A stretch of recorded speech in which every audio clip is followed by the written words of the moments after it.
There was a plot twist in this that I was like, I did not see coming. It also is a why choose. I love that Noah went from B Daddy to just straight up daddy. It might be one of my favourite audiobooks that I've ever listened to, guys. Filthy.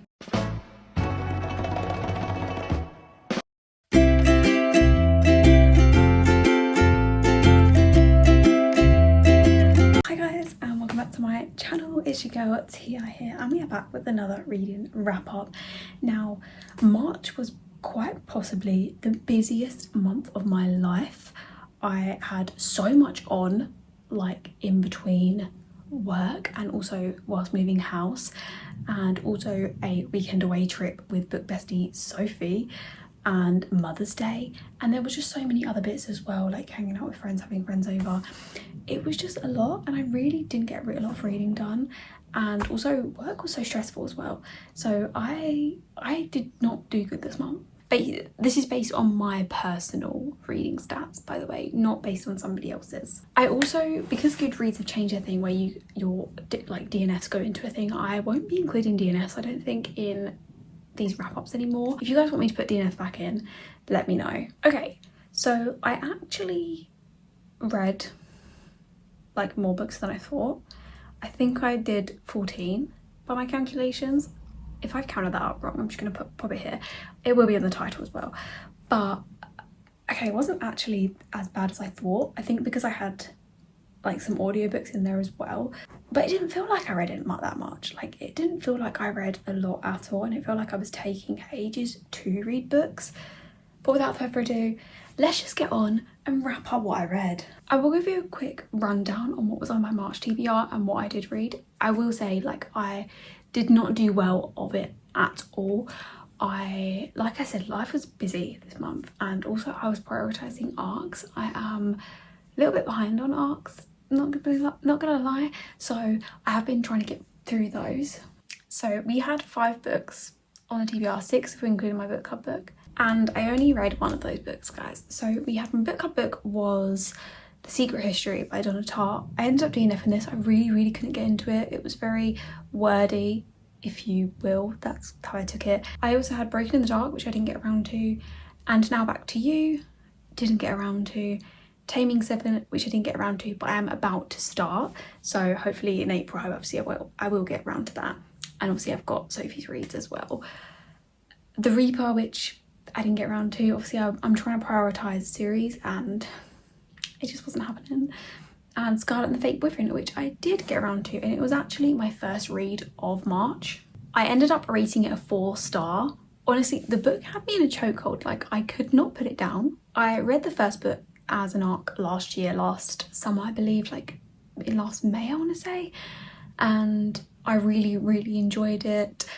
It follows Scarlett, and basically her first kiss gets stolen by someone in a dark closet, and they're trying to find out who this kiss thief is. She's also dating one of like the guys in her best friend in her group, but also has fancied and pined over one of the other guys her whole life as well. So there's like a lot going on. It's very like coming of age, like school type vibes, like where you have that drama when you're like in school. It is very much like that, a little bit childish at times, but it works for the characters. And when I read that first arc, I was like, oh my god, the next book's coming out like June, July. I am gonna read this, I cannot wait. Never got around to it, completely forgot about it, and then now I've decided obviously to pick up that book, but the next one isn't out until like the summer, so I'm like, can see that happening again. I think it's end of June, but like the cliffhanger that this book ended on was fucking insane. Like, and I am an Axel girl through and through, which is her, like the crush basically, and I want him and Scarlett to be endgame so bad. I can't even see where this is gonna go. Sometimes you can predict a book, you can predict who the, not antagonist is, but you can predict who the kiss thief is in this case, and I cannot. I literally have no clue. I've had my thoughts about who it might be, and I'm hoping it's Axel, but I honestly, it could go anyway. There was a third base scene with the thief, and holy hell, that was fucking steamy, guys. Then we had Taylor's Father by Penelope Ward. This one was actually an audio arc that I got and I rated this 4 stars. This is an age gap, so we have Tate and Blair who basically meet each other on vacation and they're both looking to escape like the hardships of their life. They've both got things going on right now and they're both just looking for an escape. Tate is very, very reluctant to let Blair in. She really, really likes him. He fancies her, but he's 36 and she's 19. She is like the same age as his son Taylor, but Blair has so much banter that he just cannot help himself being attracted to her. And after like a week of passion together, they basically go back to their own lives, and through circumstances which I won't ruin, the 4 years has gone by and now Taylor, the best friend, is getting married. And who did she see there? None other than Taylor's father, who happens to be the guy she saw on the vacation, and it goes from there. This was so good, like the angst, the plot, the tension. It doesn't start with spice straight away. I really thought there was going to be a lot of spice right at the beginning, but there actually wasn't. I would say that sort of like half the book was set in the vacation world, and the narrators were incredible with this. They really, really worked well together. There was a plot twist in this that I was like, I did not see coming. But if you love an age gap, then you need to listen to this. Definitely listen. Then we had Duality by Sunny Hart, which is the first book in the Archer series. This is giving like Green Arrow vibes, like the TV show, and it also is a why choose. We follow Evelyn, who is leading a double life. She works for the Stone Brothers by day, so she is receptionist, and then she's also a vigilante by nightfall for people that are in like domestic abuse situations or like trafficking situations, and she helps them out of that. And she's basically fighting back against the rich people who are powerful and evil. Then we have our male love interests. So we have Sebastian, Alexandra and Marcus, who are the Stone Brothers who own the company that she works for. And then we've also got Adrian, who is head of security and also like Marcus's best friend. They are thrust into this world and basically put in danger, and Evelyn decides that she's going to do everything she can to protect them. I really, really enjoyed this, guys. Like, vigilante is not one of my faves. Like, I'm not usually a vigilante type girl, but I did really, really enjoy this. I love the dynamic between Evelyn and the brothers and also Adrian, and I love Sebastian. He is so funny, and the way like he is obsessed with her just had me giggling. This was a 4 star. I cannot remember if I said that. Then we had Almost Ruined by Abby Millsaps, which is the 3rd book in the series. I got this one on ARC as well. This was 5 stars. Both the first 2 books were 5 stars, and this one did not disappoint either. This was such a perfect wrap up to the series. You do have to read books 1 and 2, but this book is basically a why choose, and it follows our FMC Sawyer, and it follows our 3 MCs, Noah, Titus and Mercer. This continues on from where book 2 left us. So Ty is basically in hospital, and every single character is dealing with their own grief in this situation, and it is very heartbreaking, and they basically end up coming together to heal. The spy scenes in this were top tier. I love that. I love that Noah went from B-Daddy to just straight up daddy. Like, that scene was everything. I was honestly like sweating and I was giggling so hard. My partner was giving me the side eye while I was reading this. I literally recommended this book to my friend, and she read like the whole, I think she binged the whole 3 books in like a day or 2, and she literally stayed up until like early hours of the morning just finishing the book. And we had another audio arc, which was Behind Closed Doors by Shane Rose, which was another 5-star read. It's not very often that a book that I just audio will get a 5-star, but this one did. It might be one of my favourite audiobooks that I've ever listened to, guys. Mia is this summer school teacher, and she is working when a tragic event happens, and she's basically forced to be taken in by James, who has a daughter who's at the school, and so that she can continue being like her summer school teacher but also being protected. There was so much tension in this, like, and the banter, it was so funny. Like, these two were like dancing around each other the whole book, and Jameson was so jealous and possessive of anyone that dared to look at her. Like, he was ready to kill his brother just because he was nice to her. Like, this mum's perfection, and I had the best time, and I was like forced my bestie to listen to this as well because it was just chef's kiss. Then we had Thorn Kiss by Cleo Evans, which was a 4-star read, and I read the first book in the series. These interconnected standalones, and they are why choose books. So the first book was MFM, and this one was actually FFM, and I think the next book, I don't know how the next book plays out, but it is 3 MMCs and 1 FMC. This was, although I've read like so many why choose, this is my first one where there is FF scenes, so I've never read like a sapphic romance or like female scenes before, and I pleasantly enjoyed this one, guys. I loved seeing like the cameos from book one as well, like the characters we've already met and just them coming into their own in this. But we have June and Dallas, who basically have been avoiding each other since they had a kiss at New Year's Eve. Then comes in Maddie, who is our resident animator. She's come to town on like for a 6-week residency, and she instantly falls for both June and Dallas. I love Dallas so much, guys. Like, he was so kind, he's so funny, but he also has that primal edge. Like, he is such a man's man, but also like a feminist too. And my baby June, oh, her mental health issues were so relatable, and I feel like I'm gonna cry, what the hell. I love when I can connect to a character on a deeper level. I think it just makes the book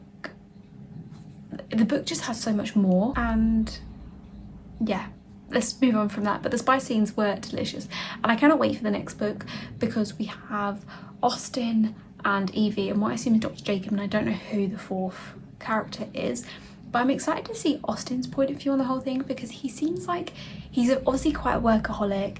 He's like a little bit uptight but also not, and I'm just excited to see how that plays out. We then had Dark Tangled Drifts by C.S. Berry, which was a 4.5 star. It wasn't quite a 5 star, but it was a 4.5. And again, this follows on from the last book, so you do need to read the first 2 books. It is a why choose, but it was a perfect ending to the series. It literally continues right off the bat where the cliffhanger of book 2 ends, where Evan Ann has basically picked up a rose and really hurt herself. There's something on this rose that causes like some sort of reaction, and she has to go to hospital.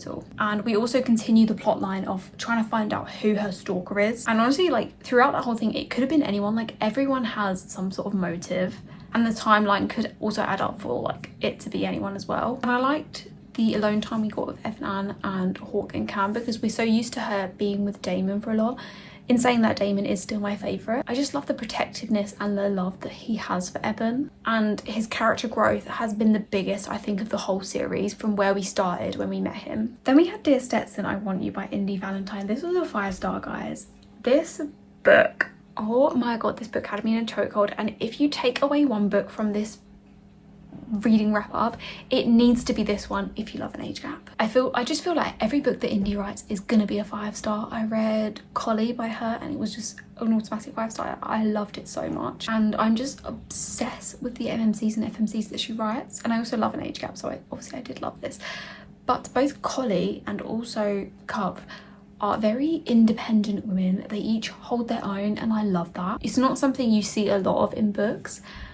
But we have Cove in this book, and she is our independent flight attendant. And then we have Stetson, who is our older billionaire ranch owner. And Cove's basically determined not to let anyone get close to her. Men are trash, basically, is what she's thinking. And like, she would be right from the experiences that she's had. And Stetson is obsessed with her instantly, and is determined to break those walls down and to get in her. No, that sounds wrong. Okay. Take with that what you will, but he's determined to break her walls down, basically. There was so much yearning and determination in this from Stetson, especially. It's so admirable, and he's such a gentleman. The way he calls her my love was so cute, but in the bedroom he is filthy, let me tell you. And Cove has quickly become one of my favorite FMCs. She's so independent and she loves so fiercely. Like, she really does know her worth. And honestly, if Stetson told me to get down on my knees for him, I would 100% listen as well.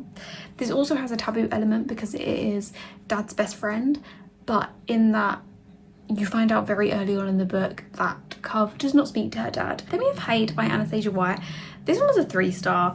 I toyed back and forth with my review on this, like 2.5, 3 star, but I did settle on a 3 star. And this follows Hayden and Riley, and basically Hayden is dealing with a lot of grief. His best friend unalived himself, and he's dealing with the grief in that. He also has another best friend who is Riley's sister. So I feel like you've got that forbidden element, like, I can't love you because like you're my sister's best friend, or you're my best friend's sister, sorry.